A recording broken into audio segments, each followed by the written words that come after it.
Of course, that big story we told you about at the top of the hour, Big Ten football is coming back, and the announcement made official just this morning. Games are scheduled to start in just over 5 weeks, and the question on a lot of people's minds is why now? Derek Francis joins us live with more on that today. Derek?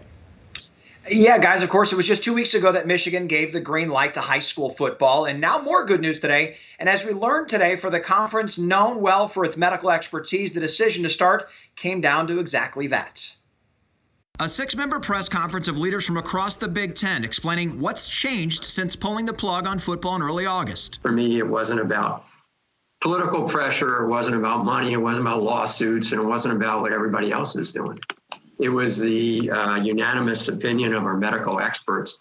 And Pete, that sort of evolved over the course of weeks. And that starts with daily rapid response antigen testing, with all positives confirmed through a slower PCR test. We investigated it and feel very comfortable with that approach moving forward. And we know that if we can test daily with rapid testing in these small populations of teams, we're very likely to reduce infectiousness inside practice and game competitions to near 100%. Taking a green, yellow, or red light approach, all 14 schools agreeing that the percentages of positives determines if a program can continue each week. When we reach those red rates, teams would be stopping their activities, practice and game activities for at least 7 days until we can reevaluate where they're at. And perhaps the biggest piece of evidence that the conference is putting health above all else, a mandatory 21-day timeout for any player that tests positive, due in part to the cardiac concerns that may be associated with COVID. Our experts agreed that it needed to be at least 14 days from that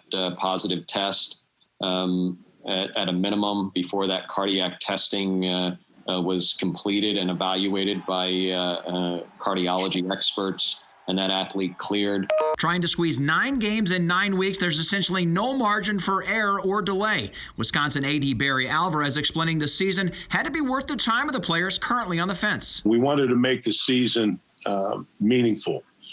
You have a number of players that are trying to make a decision whether they're in or they're opting in or opting out. The conference voting unanimously that with the extra information they've since gathered, the time is right to move forward. We'll take a leadership role. We'll put the health and safety of our student athletes first and foremost. And I'm proud to sit here today to say that we did that. We are so much better and so much more prepared today than we were 43 days ago. Guys, also Michigan State University President Dr. Samuel L. Stanley Jr. released a statement early this afternoon on that news, saying in part today, with all that we've learned in the past month about rapid response testing and from other athletic leagues, both professional and collegiate, I feel more confident that we can collectively play football while still keeping our student athletes, coaches, and staff safe. MSU will adhere to the regulations put forth by the Big Ten Conference to move forward in a safe and thoughtful manner.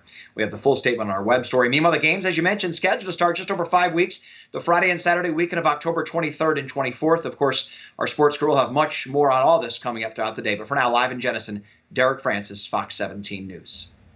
All right, Derek, thank you. And the president tweeted after the Big Ten made that announcement this morning. His tweet thanking everyone involved and wishing them all a fantastic season. The president also said it was his great honor to have helped the process. You may remember he recently met with Big Ten Commissioner Kevin Warren.